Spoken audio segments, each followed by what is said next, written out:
pengen jadi berkat buat generasi gitu. Saya sampai hari ini kalau ditanya pelayanan saya apa, saya lebih banyak ada di sekolah minggu dan di youth gitu. Saya juga senang melayani wanita. Basically saya ada di cool juga, jadi saya senang melayani siapa saja. Tapi kebanyakan memang saya ada di pelayanan generasi. Hari ini saya mau bicara tentang sebuah konsep yang namanya keluarga. Karena saya percaya kita ada dalam keluarga kerajaan Allah dan gereja ini adalah sebuah keluarga, cool komunitas Bapak Ibu juga adalah sebuah keluarga, tetapi kita juga masing-masing punya yang namanya keluarga. Saya tahu mungkin banyak Bapak Ibu yang sudah menikah lebih lama dari saya, tapi mungkin saya mau kasih tahu bahwa saya juga sudah menikah 16 tahun. Jadi apa yang saya mau bagikan adalah yang saya pelajari bersama dengan suami juga, dan yang terus harus kami pelajari dan harus kami hidupi gitu. Karena kami percaya menjadi orang Kristen bukan hanya sekedar pandai menghafal ayat, dan kemudian quote ayat di mana-mana, kalau marahin anak juga pakai ayat, tapi anak gak bisa lihat kita menghidupi ayat-ayat yang kita perkatakan. Jadi saya belajar bahwa kehidupan orang Kristen yang sungguh-sungguh berdampak adalah jangan cepat-cepat mau cari jadi pengaruhnya, tapi berapa banyak firman itu mempengaruhi hidup kita. Jadi berapa banyak yang kita ambil setiap hari Minggu pendeta-pendeta yang berbicara di mimbar ini, yang Bapak Ibu Gembala sudah pilih untuk memperlengkapi Bapak Ibu, berapa banyak dari firman yang mereka bagi itu kita ambil personal dan kita hidupi. Begitu. Jadi saya rasa setiap kita bahkan sampai saya pun itu tidak akan pernah mau berhenti belajar. Karena firman Tuhan begitu kaya, hikmatnya begitu dalam dan luar biasa.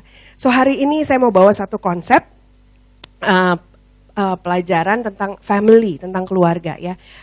Di slide berikutnya, ada quote dari Pope Francis yang mengatakan bahwa family is the first essential cell of human society. Jadi keluarga itu adalah sel terkecil dari semua masyarakat luas gitu. Sel terkecilnya adalah keluarga. Kalau gitu di next slide-nya kita belajar begini Bapak Ibu. Kalau next slide-nya, kalau kita mau membangun atau merubah nasib suatu bangsa, kita nggak usah buru-buru cepet-cepet salahin gubernur ya, nggak perlu cepet-cepet salahin pemerintah, nggak perlu cepet-cepet salahin presiden. Wah yang gede-gede, mulailah dengan sengaja dan dengan penuh keinginan dan kerinduan itu membangun sebuah keluarga yang sehat di rumah. Dan ini keluarga yang saling mengasihi di rumah. Pastikan waktu anak kita keluar dari pintu rumah kita, mereka merasa dikasihi.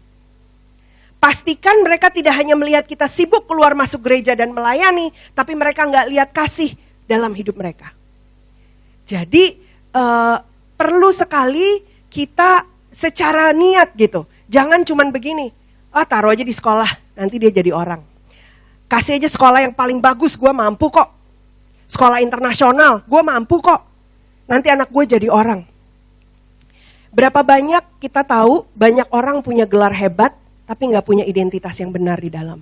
Mereka boleh seakan-akan oleh dunia dilihat punya segalanya. Doktor lah gelarnya, lawyer lah. Tapi hidup mereka kosong dan mengejar perkara-perkara yang salah. Dan sekarang saya akan mulai di slide yang berikutnya. Saya kembali kepada yang pertama dulu, bapak-bapak. Saya tahu seharusnya mungkin khotbah ini mungkin lebih pantas suami saya yang ngomong, tapi nggak apa-apa. Pelajaran ini kami belajar bersama, dan saya tahu di dalam kerajaan Tuhan waktu kita memperkatakan kebenaran itu bisa dari siapa aja ya, bahkan dari mulut bayi-bayi dibilang Tuhan udah menaruh sesuatu dalam hidup mereka. Nah saya mau ngomong men's by God design. Jadi desainnya Tuhan tentang laki-laki. Kalau Bapak Ibu mau tahu tentang sebuah produk itu mau jadi apa, tanyalah yang menciptakan. Mau tahu hebatnya Apple seperti apa, ya mungkin lihat video-video Steve Jobs dulu. Mau supaya tahu bisa maksimal, supaya tahu bisa enggak hidup memakai dengan sembarangan, ya. Karena memakai sesuatu dengan sembarangan tanpa tahu tujuan itu akhirnya abuse. Sama aja, kalau kita nggak pernah tahu desain manusia laki-laki dari Tuhan itu seperti apa, nanti kita sembarangan sama hidup kita. Ya, oke, slide berikutnya. Dari Kejadian 1 ayat 27, kalau mau lihat sesuatu, kita mulai aja dari awal. Di sini ayatnya bilang begini, maka Allah menciptakan manusia itu menurut gambarnya. Kalau ada yang bingung, gambar itu apa? Gambar itu bahasa sederhananya gini, sifat-sifatnya Tuhan, nature-nya Tuhan, itu diberikan kepada Bapak, Ibu, Saudara, dan saya. Maka Allah menciptakan manusia itu menurut gambarnya. Menurut gambar Allah diciptakannya dia, siapa dulu? Laki-laki dan perempuan diciptakannya mereka. Jadi dari ayat ini kita bisa lihat, pria diciptakan pertama. Jadi pria diciptakan pertama. Next slide. Pria diciptakan pertama, Bapak Ibu, bukan karena pria lebih hebat. Tapi pria ditetapkan jadi apa? Fondasi. Terutama nanti pria yang pertama tugasnya jadi fondasi dalam keluarga. Jadi fondasi untuk hidup istrimu, jadi fondasi untuk hidup anak-anakmu. Saya bekerja di kebetulan perusahaan yang membangun shopping center. Jadi saya membangun shopping center terakhir itu 40.000 square meter di Bandung yang namanya 23 Pascal kalau Bapak Ibu mungkin pernah ke Bandung. Atau di Bali, Beach Walk Bali yang ada di Pantai Kuta. Nah, itu juga 25.000 square meter. Tapi yang lebih tinggi itu Pascal. Nah, Pascal untuk 40.000 square meter, Bapak Ibu tahu nggak? Untuk membangun sebuah fondasi diperlukan waktu 1 tahun lebih. Untuk finishing hanya diperlukan 8-9 bulan. Untuk finish yang dalamnya Bapak Ibu jalan, koridornya, fit out dari tanan-tanan itu hanya perlu 3-4 bulan. Yang lama adalah membangun sebuah fondasi. Dari sebuah bangunan, semakin tinggi bangunannya, semakin dalam fondasinya. Semakin tinggi sebuah pohon, akar itu merupakan fondasi sebuah pohon. Makin dalam akarnya. Seberapa besar hidup Bapak Ibu, untuk kali ini bapak-bapak. Kalau bapak-bapak mau menjadi besar, pastikan hidupmu fondasinya juga kuat. Mau anak-anakmu jadi besar, pastikan pribadimu jadi laki-laki yang takut akan Tuhan dan yang kuat. Karena engkaulah fondasi bagi keluargamu. Next slide. Pria adalah kepala, tetap memang posisinya di atas bukan untuk mendominasi. Tetapi posisi dia di bawah untuk menjadi fondasi. Jadi kalau by God's design, pria diciptakan pertama, betul. Karena dia apa? Dia akan menjadi kepala. Dia diciptakan duluan. Tapi posisinya bukan di atas untuk dominasi ya. Banyak pria taunya suruh-suruh, taunya diem aja loh, gue yang cari duit. Diem, lu istri doang, gue suami, lu taat. Sesungguhnya firman Tuhan mengajarkan bukan menjadi kepala untuk mendominasi, tapi di bawah jadi fondasi. Itu dua hal yang sangat berbeda. Nah, lanjutkan kita next slide-nya. Kita lihat di ayat ini ya, saya dari ayat yang ke-15 ini, Kejadian 2 ayat 15. Tuhan Allah mengambil manusia itu, ini waktu itu Adam ya, dan menempatkannya dalam Taman Eden untuk mengusahakan dan memelihara taman itu. Nah, kita akan mulai poin-poinnya, dan ini poin yang pertama. Dari sini, Tuhan Allah mengambil manusia itu, which is Adam, laki-laki, dan menempatkannya dalam Taman Eden. Next slide. Eden. Apa itu Eden? Eden bukan hanya sebuah tempat, tapi secara meaningnya dari pewahyuan tentang Eden itu sebenarnya Eden bicara tentang hadirat Tuhan. Waktu pria mau diciptakan, Eden sudah ada. Eden diciptakan untuk supaya pria ditempatkan di Eden. Jadi pria desainnya ditempatkan di dalam hadirat Tuhan. Next slide-nya gini, habitatnya akan diciptakan sebelum makhluknya gitu. Jadi Eden diciptakan duluan. Waktu ikan mau diciptain, lautnya diciptain duluan.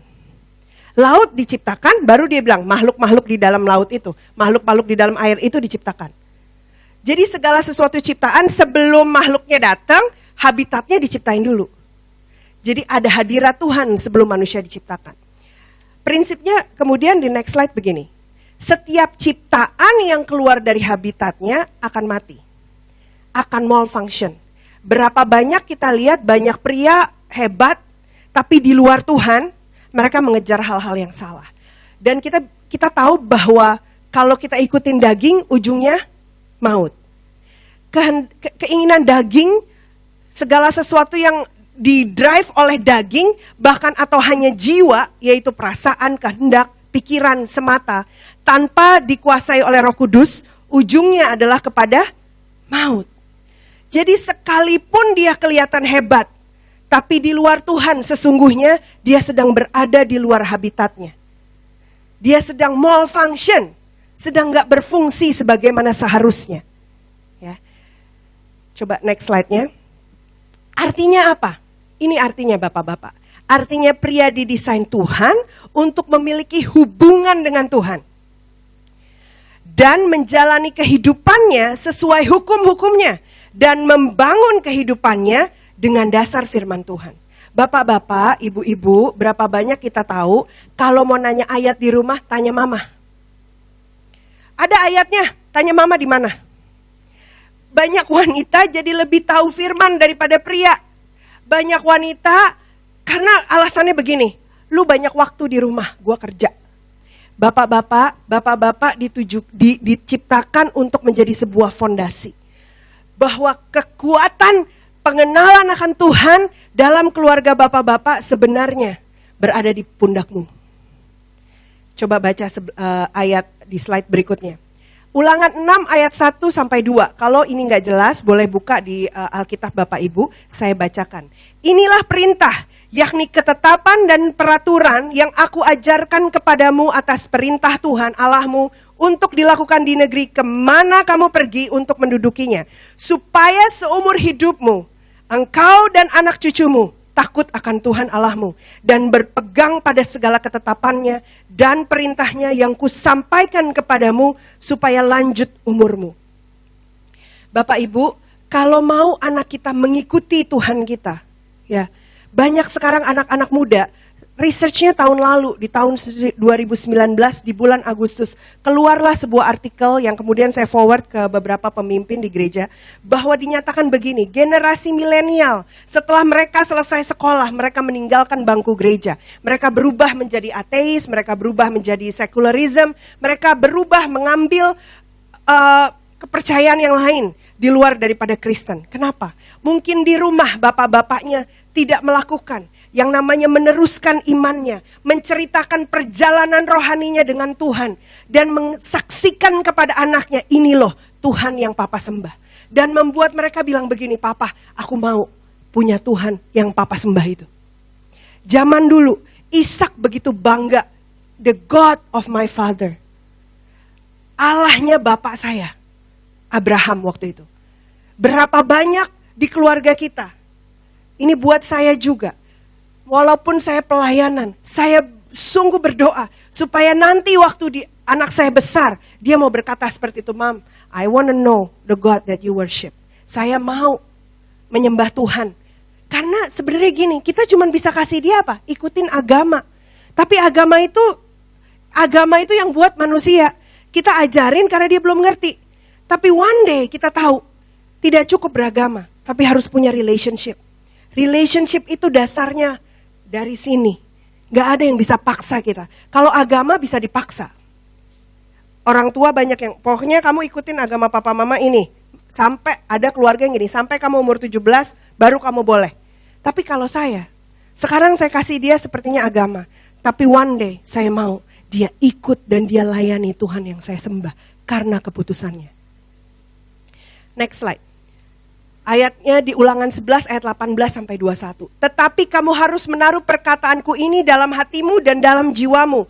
Kamu harus mengikatkannya sebagai tanda pada tanganmu. Dan haruslah menjadi lambang di dahimu. Kamu harus mengajarkannya kepada anak-anakmu. Dengan membicarakannya apabila engkau duduk di rumah. Apabila engkau sedang dalam perjalanan. Apabila engkau berbaring dan apabila engkau bangun. Engkau harus menuliskannya pada tiang pintu rumahmu dan pada pintu gerbangmu. Supaya panjang umurmu dan umur anak-anakmu di tanah yang dijanjikan Tuhan dengan sumpah kepada nenek moyangmu untuk memberikannya kepada mereka selama ada langit di atas bumi. Bapak Ibu, berapa banyak ini tentang bicara begini. Kalau kita bilang ada tanda pada tanganmu, apa yang kita lakukan? Biasanya tangan itu menunjukkan apa yang kita lakukan. Dalam bekerja bapak-bapak, bagaimana? Apakah standarmu sama dengan apa yang Tuhan inginkan? Lalu lambang di dahimu, kamu gak perlu ngomong, orang udah tahu kamu Kristen. Gak usah kamu quote-quote ayat, tapi orang tahu ini pasti orang Kristen. Adakah hidupmu seperti itu? Adakah kamu ajarkan pada anak-anakmu. Itu sekali lagi. Yang kedua, harus menuliskan pada tiang pintu rumahmu dan pada pintu gerbangmu. Apa maksudnya? Waktu orang bertamu ke rumahmu, apa yang mereka rasa? Damai? Mereka rasa ada Tuhan di situ? Bagaimana kita treat orang-orang yang kerja di rumah kita? Mbak! Wah! Memaki. Apa? Apa yang mereka rasa waktu mereka di bawah tiang pintu rumah kita? Itu yang menunjukkan siapa kita. Next slide. Desain untuk pria yang kedua. Tadi menempatkannya dalam Taman Eden. Oke, sorry, saya masih tambahkan gini. Kita harus berpikir seperti ini. Kalau habitat saya ada di hadirat Tuhan, maka saya harus senantiasa ada di hadirat Tuhan. Pikirkan untuk perenungan kita semua gini. Apa hal-hal yang saya lakukan hari-hari ini, kalau saya sadar saya senantiasa harusnya ada di hadirat Tuhan, tidak saya lakukan. Kalau kita sadar sebenarnya tidak pernah Tuhan meninggalkan kita, berarti dia selalu ada, hadiratnya selalu menyertai kita. Adakah hal-hal yang mau kita rubah dalam hidup kita? Adakah kebiasaan-kebiasaan yang akan kita tinggalkan? Ya. Lalu kemudian ini ayatnya, menempatkannya dalam Taman Eden untuk mengusahakan taman itu. Oke, next slide. Yang kedua adalah untuk mengusahakan, bekerja, work. Ya, work is given before women. Nah, ini untuk mungkin yang single-single ya. Pekerjaan, tugas ya, tugas itu diberikan sebelum hubungan, sebelum ada wanita. Next slide. Sebenarnya work yang ditulis di Alkitab atau kata mengusahakan, bekerja itu yang ditulis di Alkitab ini, terjemahan bahasa Ibrani itu dari kata ergon. Ergon artinya ada di slide berikutnya. Artinya ini, menjadi pribadi yang mengetahui dan mengerjakan tujuan dirinya diciptakan. Lalu gimana caranya? Tanya sama Tuhan. Saya tahu mungkin ada banyak bapak-bapak atau mungkin masih muda juga, kita bekerja karena kita kuliah di situ. Tapi kita sebenarnya nggak terlalu bersemangat di situ. Kita nggak terlalu passionate di situ. Kita nggak beroperasi di area kekuatan kita. Coba dilihat di slide berikutnya. Tujuan penciptaan kita sesungguhnya tidak akan pernah jauh dari kekuatan yang Tuhan taruh dalam hidup kita. Saya ini tidak pernah tahu bahwa saya akan bisa mengajar. Ini salah satu contohnya. Tapi saya dulunya itu di pekerjaan, jadi sebelum saya mulai dipercaya di mimbar ini, di pekerjaan itu saya marketing. Tapi saya nggak tahu saya pengajar, jujur saya tidak tahu. Tapi terus saya kerjakan area yang ada di kekuatan saya, yaitu marketing itu. Saya belajar presentasi, ngomong sama orang, apa. Tiba-tiba Tuhan satu waktu dalam hidup saya, dan saya mau kasih tahu Bapak Ibu, biasanya hal-hal yang berharga, seperti panggilan, itu keluar dari masa proses. Satu hari saya dibentuk dalam sebuah proses yang luar biasa, di GBI waktu itu, di gereja kami yang di Plaza Indonesia, waktu itu WTC Mangga 2 belum bergabung dengan kami. Satu proses yang luar biasa dan saya mengalami yang namanya ditinggalkan banyak orang. Ditinggalkan sahabat sendiri. Yang rasanya orang yang saya percaya, yang saya pikir dia tahu kita tuh seperti apa, bla bla bla. Tapi Tuhan izinkan saya tidak bergantung kepada seorang pun sekalipun yang saya katakan sebagai sahabat. Dan saya belajar untuk berkata gini, Tuhan, Engkau sahabatku. Karena ternyata benar. Yang tahu kita itu Tuhan.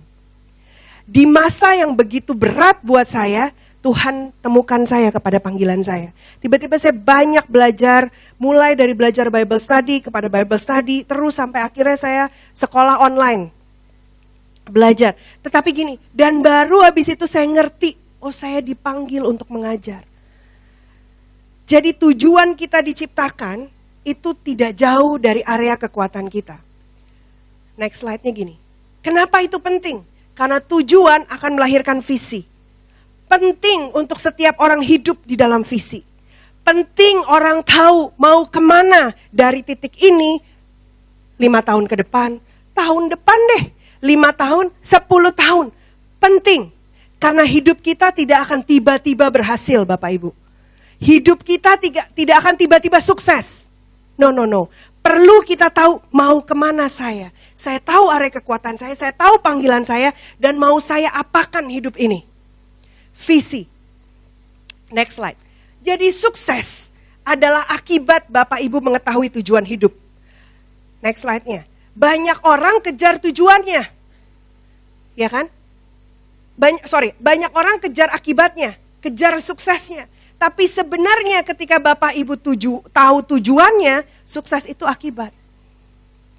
Banyak orang mencapai banyak hal, banyak harta, tapi hatinya kosong terus. Kenapa? Mungkin dari situ dia dapat banyak uang, tapi hidupnya tidak dimaksimalkan sebagaimana apa yang Tuhan ciptakan. Jadi seharusnya dia punya tujuan, tapi nggak pernah nanya sama Tuhan. Makanya hatinya kosong, makanya cari yang lain, makanya akhirnya lari ke hal-hal yang salah. Gitu. Next slide. Desain Tuhan untuk pria. Setelah kita mengusahakan, setelah kita bekerja, yang ketiga adalah memelihara. Nah, next slide. Memelihara atau melindungi. Next slide. Dari semua yang Tuhan ciptakan, tanggung jawabnya pada pria.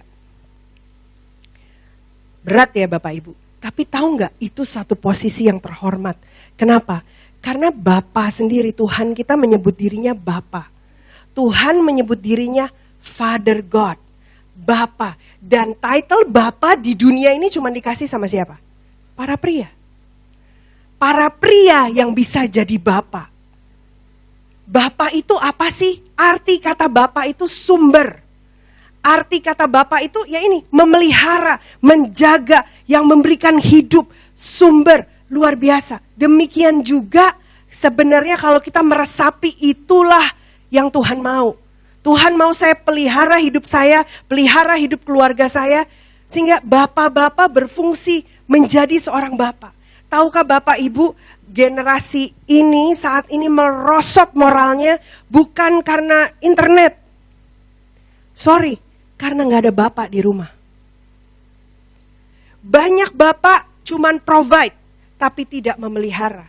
Tahukah artinya memelihara? Kita siremin, kita pupukin. Apa itu pupuk? Memberikan sesuatu yang bernilai.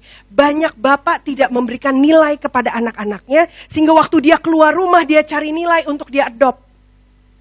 Dia ambil dari lagu-lagu, wah keren nih. Dia ambil dari K-pop, wah gue ambil nih. Karena di rumah tidak ada yang set nilai dalam hidup dia. Gak ada yang bilang gini, di bawah rumah ini, selama kamu hidup di bawah kolong rumah ini nilai yang harus kamu hidupi. Kamu tidak boleh begini. Kamu tahu ini salah. Sekarang banyak orang tua begini, saya mau jadi teman sama anak saya. Bagus pendekatannya, tetapi core-nya kita bukan teman. Anak kita perlu kita koreksi. Anak kita perlu kita ajar. Dan terutama dari bapak. Karena banyak bapak akan serahkan kepada mama. Bapak akan bilang, nih lu yang urus. Nih gue udah kasih uang sekolah. Belum cukup. Karena bapak itu contohnya adalah bapak surgawi. Itu luar biasa. Title kepada bapak, mohon maaf sepertinya berat. Tapi gini Bapak Ibu. Bapak Ibu punya Roh Kudus di dalam kita semua. Yang akan mengajar, yang akan gak berhenti, dia akan mengajar kita dan membentuk kita. Dan panduannya ada kok, Alkitab. Balik aja ke nilai-nilai yang Alkitab katakan. Balik aja ajarin, share kepada anak-anak apa yang Tuhan buat dalam hidup kita. One day, mereka akan ingat, Roh Kudus akan mengingatkan kepada mereka. Di masa-masa mereka dibentuk oleh Tuhan sendiri, akan ada masanya. Dan di situ mereka ingat, oh iya, ayah saya bilang begini. Dulu ayah saya pernah alamin ini, saya mau alamin seperti dia. Next slide.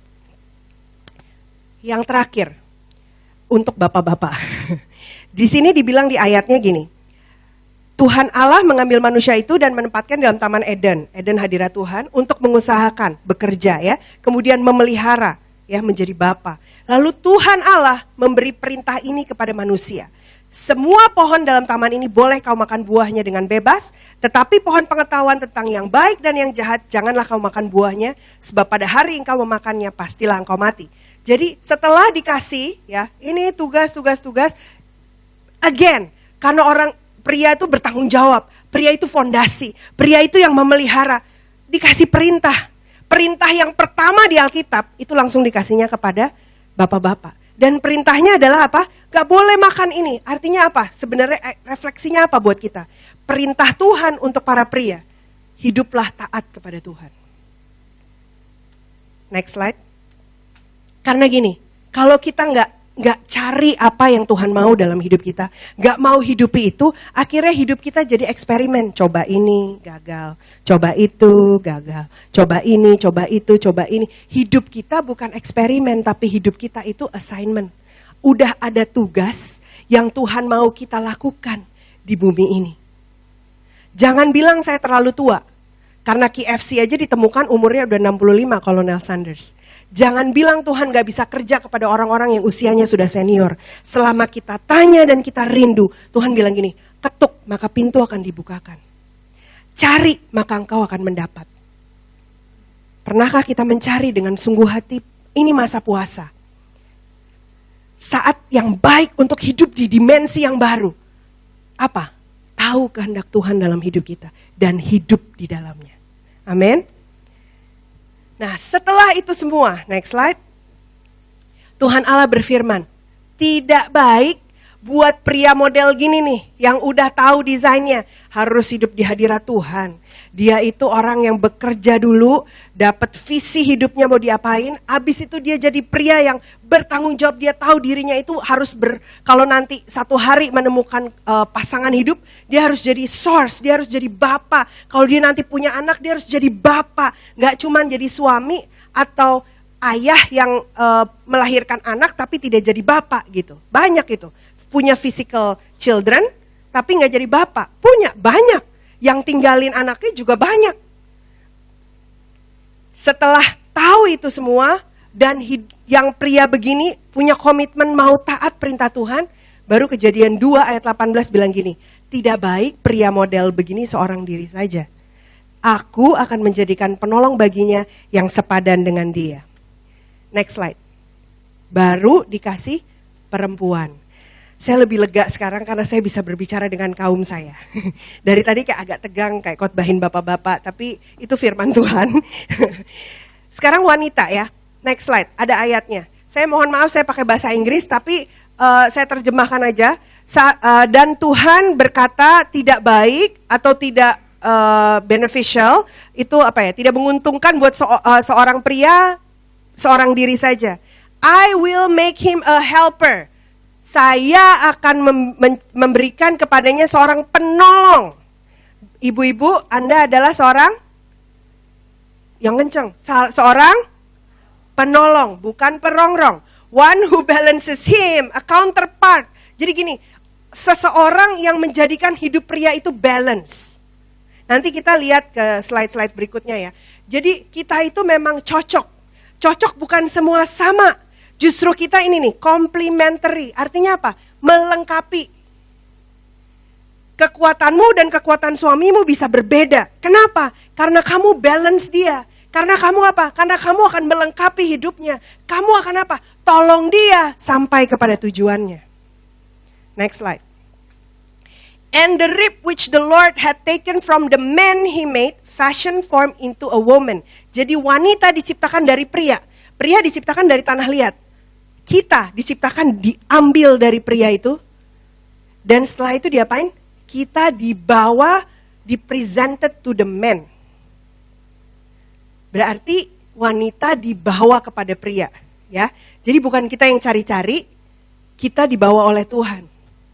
Nah, pria model apa itu? Yang biasanya, bagaimana itu konteksnya kita dibawa kepada pria yang merupakan pasangan hidup kita oleh Tuhan itu gimana? Nah, next slide.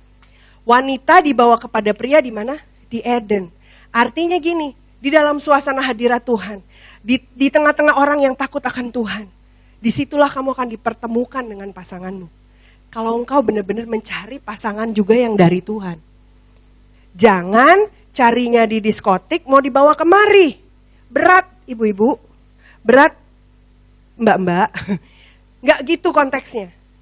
Harus pria yang udah takut Tuhan yang bisa pimpin hidupmu. Ya, wanita dibawa kepada pria di hadirat Tuhan. Jadi desain nomor 1 terhadap wanita di next slide-nya. Menikahlah dengan pria yang kamu temui di Eden. Saya tahu nggak semua keadaannya seperti ini, betul. Tapi kalau kita masih bisa memilih, ya, kalau kita masih bisa punya pilihan, Pilihannya ada di tangan kita. Orang tua kita tidak melakukan kekerasan atau menjodohkan atau apa. Atau kita, ya pokoknya masih ada pilihan. Pilihlah begini. Menikah dengan pria yang kamu temui di Eden. Yang kedua, next slide-nya, pria yang siap dinikahi adalah pria yang udah punya visi. Kenapa wanita sering nanya gini, mau dibawa kemana nih hubungan ini? Kenapa wanita bilang, kamu maunya apa sih? Kenapa sih? Karena gini, sebenarnya wanita itu mau ngikut sama orang yang sudah punya visi. Saya tuh begitu belajar hal ini, saya sadar banget, pantas ya saya tuh kerjanya suka nanya sama suami saya. Ini gimana? Ini gini, ini. Karena memang saya itu sifatnya mau menolong. Kalau yang ditolong gak ngerti apa dan mau kemana, kita mau ngapain? Itu it is built di dalam kita. Kita emang mau nolong suami kita. Kita mau nolong pasangan kita, makanya kita tanya, makanya kita nanya arah kita. Kamu tuh sebenarnya mau kemana? Kamu tuh mau apa? Kenapa kita gemes? Karena banyak mungkin pasangan kita gak ngerti dia sendiri mau kemana. Next slide. Desain Tuhan yang nomor 2, ini udah disinggung sebelumnya, next slide. Wanita diciptakan sebagai penolong. Artinya, di slide berikutnya, pria terima visi dari Tuhan. Pria tentukan tujuan keluarga ini mau kapan, mau kemana. Visi saya tuh begini mah. Kalau misalnya, mama ada di rumah, saya perlu kamu begini-begini untuk support saya. Oke pak. Tapi gini, penolong bukan berarti kamu sekedar wanita yang ada di rumah, seorang full time mother, lalu kamu bilang saya seorang penolong. Belum tentu. Bisa aja kamu wanita bekerja tapi kamu menolong suamimu. Karena saya juga wanita bekerja. Tapi waktu saya di rumah, saya membantu suami saya. Saya ingat beberapa waktu, suami saya itu sebenarnya gak bisa khotbah. Dulu baca pengumuman aja, bahasa rohnya lama banget sebelum naik. Suami saya Pak Darana itu, dulu itu emang main keyboard. Emang dia kekuatannya di keyboard. Waktu Tuhan percayakan dia untuk ada di belakang mimbar ini, saudara mesti tahu berapa banyak jam saya bantu dia. Menyusun bagaimana dia the first khotbah yang dia lakukan, dia kayak training sama saya. Saya belum khotbah, tapi saya tahu cara ngomong di depan orang. Dan saya tahu kan, saya dengar pengkhotbah yang bagus dan yang gak bagus. Dan saya tahu suami saya itu apapun tuh pelan. Jadi kayak ngomong tuh pelan. I am the one yang train dia in the beginning. Tetapi yang paling besar dan paling hebat itu karya Tuhan. Karena saya cuma tolong di awal. Sisanya dia gali, dia belajar, dia dengar banyak khotbah, dia baca buku, dia belajar Alkitab. Sisanya dia dengan Tuhan. Tapi saya pastikan, saya bantu suami saya. Ya, next slide. Nah ini beberapa fakta aja supaya kita bisa reflect untuk both suami ataupun istri di rumah ya. Memang suami akan menyediakan ya, yang role-nya suami itu sebagai provider. Tapi woman is the cultivator atau incubator. Artinya apa? Gini, saya kasih contoh sederhana. Kalau bapak, ibu, bapak memberikan, seorang laki-laki memberikan sperma kepada perempuan, di-incubate di dalam kita. Kita incubate jadi anak. Nggak satu lagi, bisa 2, 3, ada yang mungkin 5 gini di sini ya.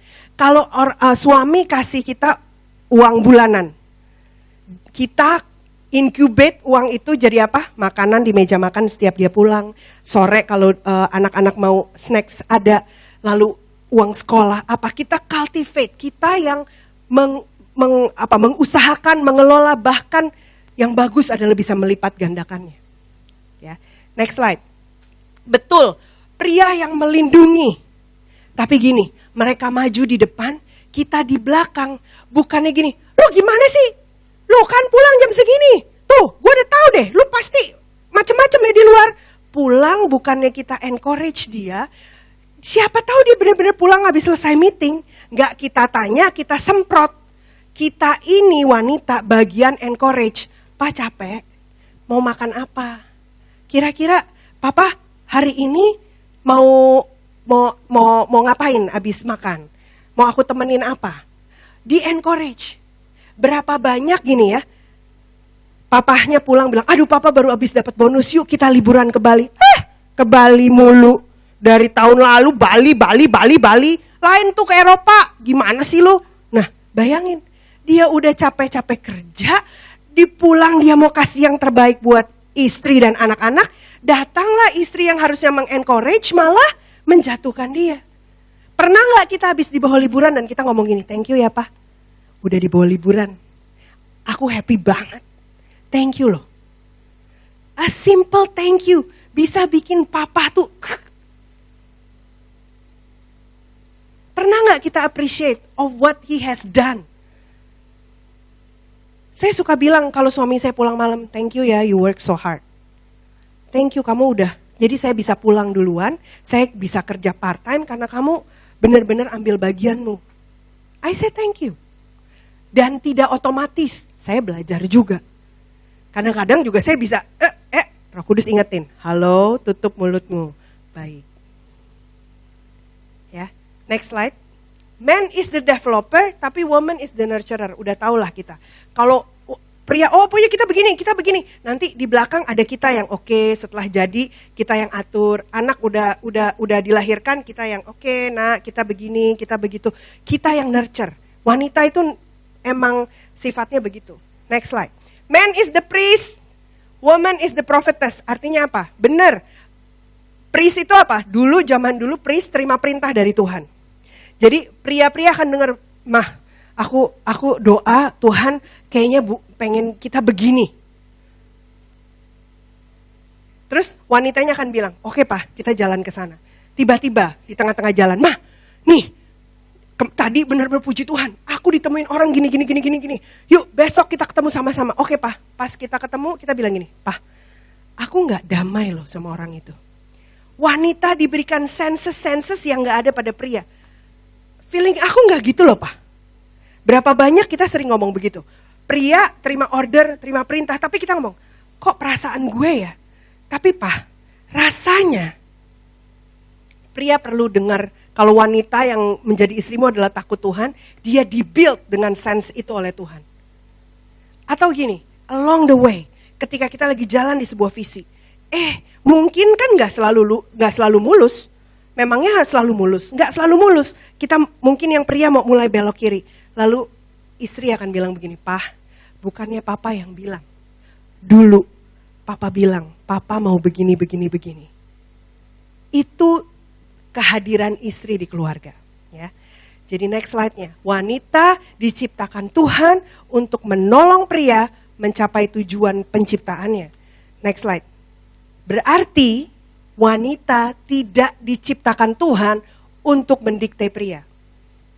Saya nggak kenal suami bapak ibu, suami ibu di tempat ini. Saya juga tidak mau menuduh atau bagaimana. Tetapi saya cuma tahu kecenderungan wanita. Seringkali ketika yang ditolong nggak bisa kasih jawaban, kita langsung, udah deh Pak, ikutin kata-kata mama. Pokoknya papa tuh gini. Kita tidak diciptakan untuk mendikte pria. Next slide. Wanita tidak diciptakan untuk memimpin pernikahan. Sekalipun suamimu sepertinya tidak memimpin keluargamu, doakan dia, encourage dia, katakan hal-hal yang dari Tuhan. Waktu kamu berdoa, waktu kamu ngomong, papa tuh hebat. Di-encourage, didoakan, diperkatakan. Dan buat suamimu lebih takut lagi sama Tuhan. Lalu tetap biarkan dia memimpin keluarga. Next slide.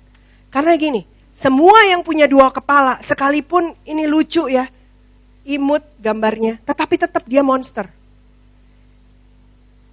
Semua yang punya dua kepala, gak ada. Ciptaan tuh semua punyanya satu kepala.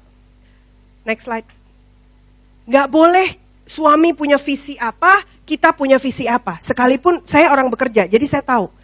Saya punya visi sebagai seorang pegawai. Waktu saya masuk ke rumah, saya masuk kepada visi suami saya. Saya harus tahu, saya tetap seorang hamba Tuhan. Saya tetap harus membantu suami saya dalam penggembalaan, membantu pelayanan, apa role saya. Saya tahu, saya tetap masuk ke dalam visi suami saya. Untuk visi di kantor, ya saya tetap oke, saya bekerja dengan terbaik, saya punya cita-cita begini-begini. Tapi saya nggak punya visi sendiri, suami saya punya visi sendiri. Lo hidup sendiri, gue hidup sendiri. Nggak gitu. Di rumah tidak boleh ada dua visi. Itulah awalnya terjadi division. Dan next slide. Itulah awal ketika dua yang sudah menjadi satu di dalam Tuhan itu akhirnya masuk dalam kata divorce. Apa yang harus kita lakukan? Kenali suami kita supaya kita bisa tolong dia. Bagaimana caranya kenal? Gampang. Waktu kita pendekatan sama pacar itu gimana sih? Tanya kan. Kamu sukanya apa sih? Kamu sukanya film apa? Kamu apa? Istri daripada mengkritik, belajarlah bertanya. Apa yang bisa kamu tolong di musim ini bagi suamimu? Dan jangan dikritik. Ditanya, lalu kita diam dan kita bawa dalam doa dan kita kemudian meditate on it, apa yang bisa kita lakukan untuk menolong suami kita. Next slide. Karena seringkali ini yang terjadi. Next slide. Wanita membangun rumahnya dengan tangannya. Kita sibuk, kita pikir kita udah urusin anak, kita udah urusin sekolah, kita kita merasa kita udah bangun rumah kita. Tapi simple banget. Dengan mulut kita meruntuhkannya.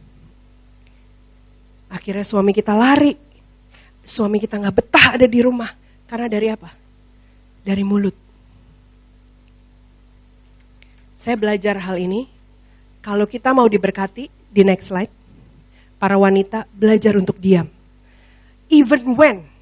Walaupun ketika kita tahu kita bisa corner dia. Kita bisa, wah ini salah nih kita ya. Ketika justru begitu, kita harus ambil posisi kita. Oke, diam dulu. Tahan dirimu, kontrol dirimu. Kalau bisa kamu doa dulu sebelum ngomong. Kalau bisa diemin dulu. Jangan apapun yang ada di mulut langsung keluar muncrat. Ada di pikiran, keluarin. Ada di perasaan, keluarin. Berapa banyak kita tahu kalau kita begitu kita hidup dengan daging. Atau hanya dengan jiwa. Tapi ingat, kita manusia dengan tiga komponen, tubuh, jiwa, roh. Ada roh. Ketika kita mau rasanya menyerang, tundukkan dirimu. Biarkan Roh Kudus yang memimpin engkau. Diam, kuasai diri. Itu akan jauh dan kadang-kadang ya, Tuhan tuh bisa kerja, gak perlu lewat tangan kita loh. Berapa banyak saya lihat waktu saya gak setuju rasanya dengan suami saya, tapi kalau saya ngomong rasanya saya salah nih. Saya diam dan saya bilang sama Tuhan, Tuhan, saya mau engkau yang benar-benar tunjukin. Kalau dia mau salah melangkah, you stop him. Bisa loh, tiba-tiba bisa aja, gak jadilah meetingnya, tiba-tiba bisa aja. Teman saya bilang begini, waktu itu dia menikah, suaminya itu udah gereja, tapi masih suka dugem. Terus dia setiap kali, Tuhan tuh bilang, kamu tiap kali marah-marah merubah suamimu gak? Enggak. Oke, sekarang saya mau kamu lakukan sesuatu. Kamu tunggu dia pulang setiap kali dia dari dugem. Dan tampil baik ketika dia pulang dari dugem, melayani dia. Mau minum apa, mau apa, seperti itu.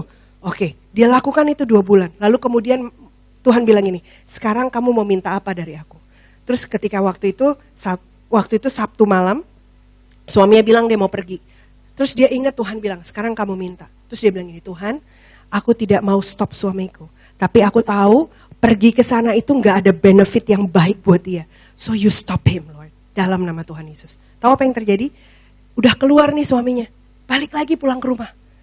Kenapa Pak pulang? Macet, males. Berapa kali kejadian mau pergi, sakit perut lah, apa. Lama-lama gak pernah pergi lagi. Tapi apa? Gak dimarahin, gak ditunjuk-tunjuk, gak, wah. Akhirnya keluarganya benar-benar menjadi luar biasa dan suaminya jadi benar-benar laki-laki yang takut akan Tuhan. Tuhan bisa punya cara. Ya. Oke. Saya mau lompat ke beberapa slide. Coba di slide yang wanita itu memiliki peran yang sama dengan Roh Kudus. Ya. Wanita punya peran yang sama dengan Roh Kudus. Yang artinya gini, Parakletos, the one that come alongside to help. Jadi Roh Kudus itu gini, tidak pernah mengambil kontrol hidup seseorang. Roh Kudus selalu gini, saya akan berjalan sama kamu, guide kamu, tolong kamu, tapi dia tidak ambil kontrol hidupmu. Berapa banyak Bapak Ibu tahu di sini di dalammu ada Roh Kudus, tetapi engkau tetap punya kehendak bebas. So itulah wanita. Peranmu, ingat aja Roh Kudus itu gimana. Itulah peranmu. Jadi wanita, engkau kuat dilengkapi untuk menolong. Para suami, bila istrimu kuat, jangan terintimidasi. Mereka kuat untuk menolongmu. Para istri, message yang terakhir buat istri, bila kamu merasa lebih hebat dari suamimu, ketahuilah bahwa keberhasilanmu yang sejati itu adalah menolong suamimu mencapai tujuannya. Kalaupun kamu seorang yang berhasil di kantor, tapi kalau suamimu gagal mencapai tujuannya, itu yang Tuhan lihat dari hidupmu. Karena engkau diciptakan untuk menolong suamimu. Oke, saya mau undang kita semua bangkit berdiri. Kita mau